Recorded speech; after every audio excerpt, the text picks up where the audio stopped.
Hi, I'm Dr. Chad Goodman, Senior Director of Global Training and Development here at Young Living.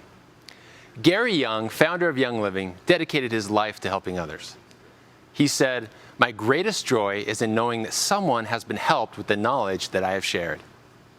That desire began when Gary was just a boy. In his book, Ancient Einkorn, Today's Staff of Life, he describes how he watched his mother suffer most of her life with debilitating systemic inflammation and pain. As a young boy, he wanted to help her, but just didn't know how. He reflected on the parallels between her symptoms and discomfort and her diet rich in white sugar and processed flour. He observed how the wheat he helped harvest as a young boy changed so dramatically when hybridization was introduced to meet the growing global demand for food. Dr. Mark Hyman said, "The Bible says, 'Give us this day our daily bread.' Eating bread is nearly a religious commandment, but einkorn, biblical heirloom wheat of our ancestors, is something modern humans never eat.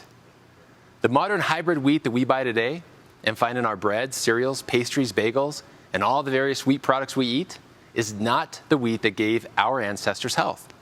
It is far removed from God's original einkorn wheat." Why was modern wheat hybridized? Gary explains that in the mid-1900s, biologist Dr. Norman Borlaug worked on a wheat crossbreeding project. The intent was to create a wheat variety that would increase production yields and be resistant to a wheat fungus called rust, which was causing production losses.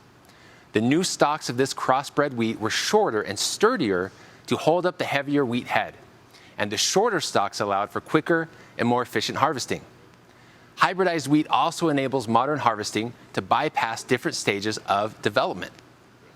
Today, the grain is cut and threshed immediately, so it has no time to go through the maturing stage to germinate and develop the enzymatic activity needed later for digestion. It's important to allow the kernels to properly mature in order to increase enzyme activity, which augments our own natural enzymes when we consume it.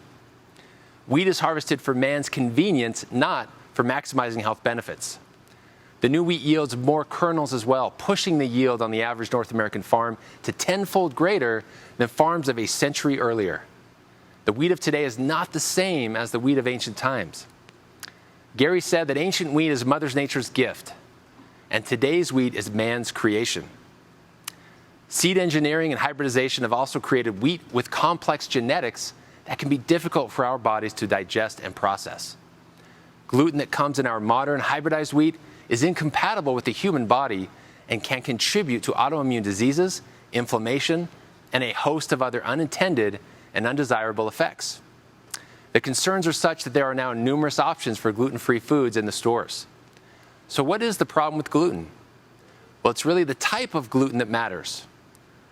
Einkorn has 1 genome and 14 chromosomes. The hybrid wheat of today has 3 genomes and 42 chromosomes. Hybrid wheat gluten can be difficult for many to consume.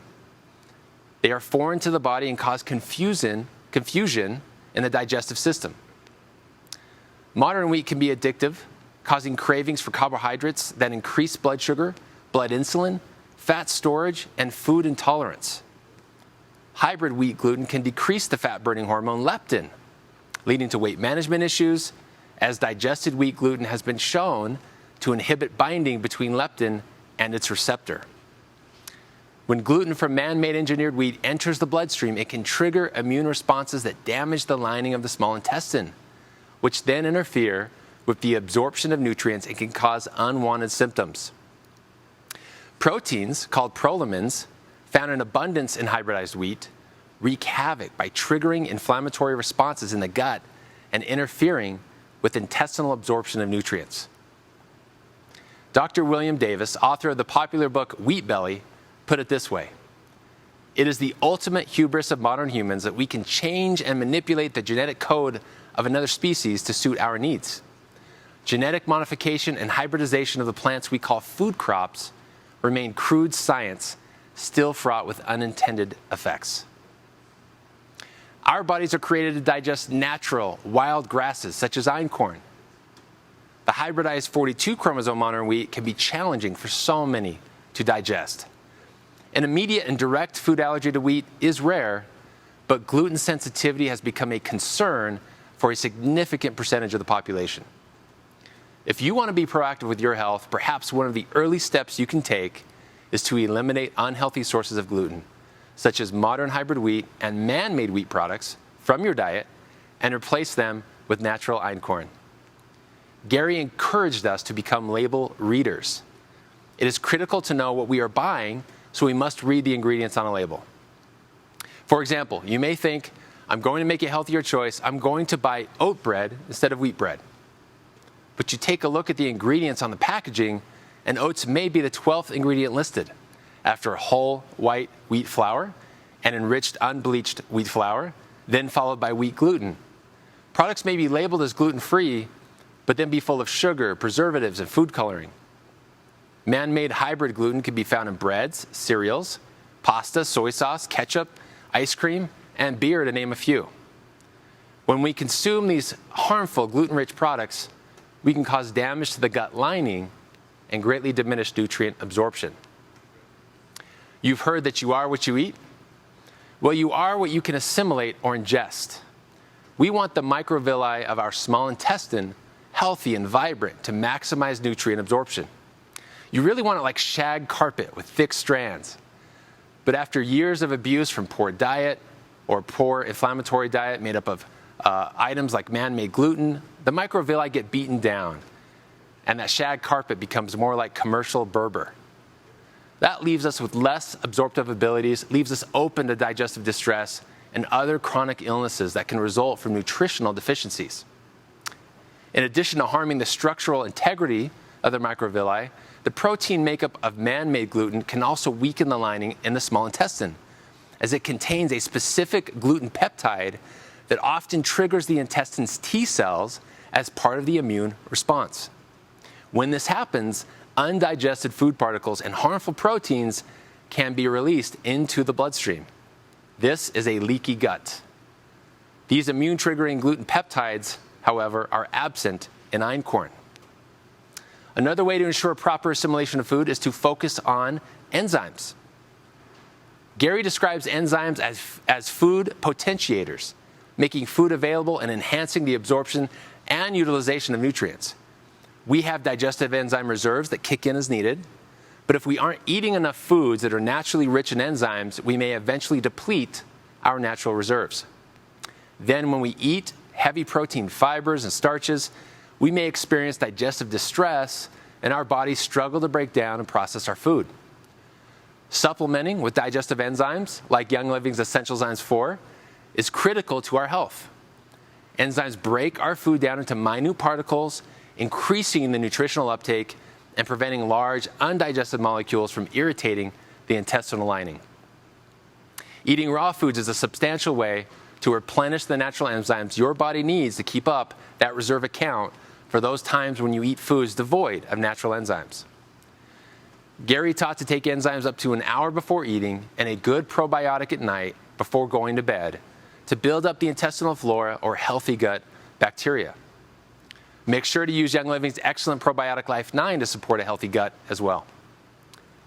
So with all of these gluten-related problems, it is imperative to learn about einkorn, lentil flours, other types of legume flours that do not cause large spikes of blood sugar, impair intestinal function, and cause resulting health challenges. These ancient and unmodernized flours are indeed safer and easier to ingest and much more nutritious. Einkorn is considered the ancient grain or the original wheat of man. It has the simplest genetic code of all the varieties of wheat, with again just 14 chromosomes versus the 42 found in modern wheat. Einkorn stalks grow long and slender. The einkorn reminded Gary of the more healthy, pre-hybridized wheat of his childhood, as the einkorn grows 4.5 to 5 feet tall. The common wheat of today grows to only about 16 inches high, with double the number of kernels and a soft husk that is easily removed.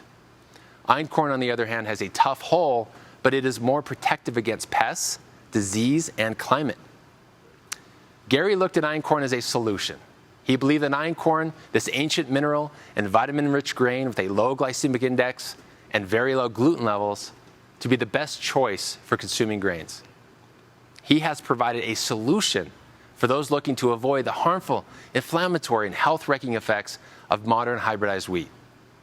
In his book, Ancient Einkorn, Gary describes how his study of wheat brought him full circle from the wheat that he grew on his family's ranch more than 60 years earlier, to the discovery and cultivation of einkorn on his farms, culminating with the excitement he felt when the first shipment of einkorn flour came from his farm in France. You can see einkorn thriving on the farm in France in this image. In this book, Gary acknowledges Jean-Noël Landel and his son, Nicolas Landel, for being instrumental in bringing the einkorn products to us. It is now my honor to bring to you the Young Living farm manager in Sémillon-la-Rotonde, France, Mr. Nicolas Landel. Nicolas, bonjour mon ami, comment vas-tu? Would you please share with us some of the story behind this incredible product? Thanks a lot for the introduction, Chad, and hi everyone. Welcome to our beautiful farm here in the south of France. I'm actually standing in one of our einkorn fields, although it's very small at the moment. Now, on the farm in France, our main crop is lavender, but we actually grow quite a lot of einkorn. And einkorn is very dear to us. It's been growing in this region for hundreds of years, mainly for its nutritional value, but also because it's a great rotation crop with our lavender. Einkorn is also very dear to me. I've grown up eating einkorn bread, and to this day it's still my favorite. On the farm, we plant the grains in September and harvest them 11 months later in August. During the first months and through the winter, the einkorn will grow strong and deep roots, bigger than most grains, and this will allow it to gather water and minerals from the soil.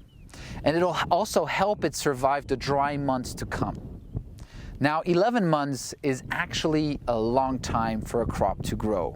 Most common grains take 6 to 8 months, but the extra months allow the einkorn to build up its nutritional content. Einkorn has low gluten content, and it also is a great source of protein and iron. It also has a higher antioxidant and vitamin level than most grains. Now, because of this, it is a fragile product, and we must be careful when harvesting, cleaning, and transforming it to preserve those nutritional values. With our einkorn, there's of course no additives used. Everything is done mechanically. After harvest, we store the einkorn in our silos where humidity and airflow are controlled. At this point, the grain hasn't gone through any cleaning process and is protected by a thick hull. We can safely keep it this way for several months. The cleaning process uses a series of mesh filters, airflows, and even a color sorter that uses cameras to take any unwanted grains or particles out of the harvested einkorn. After our einkorn is cleaned and without its hull protecting it, we want to utilize it as quickly as possible or place it in sealed bags. When making flour, we will send the cleaned seeds to our mill. To preserve the product, we decided to use a stone mill as it will produce a lot less heat that would deteriorate the product than any other type of mills. When making pasta, we mill the einkorn only a couple days before the production, keeping the flour fresh. Our rotinis, for example, are made using as little heat as possible. When drying the pasta, the oven dries at around 130 degrees Fahrenheit, preserving the nutrients. Einkorn is a beautiful crop to take care of and watch grow, and it makes for wonderful food. We take great care of our einkorn to guarantee the best nutritionals for you and your family. Thank you for having joined us on the French farm, and I hope to see you here soon. Thank you, Nicolas. Incredible setting for a beautiful product. Gary's hope was that we would take this knowledge that he has shared and make our lives better. Enjoy the variety of einkorn products that Gary's research has brought to our Young Living family and begin to use them instead of harmful wheat flour products.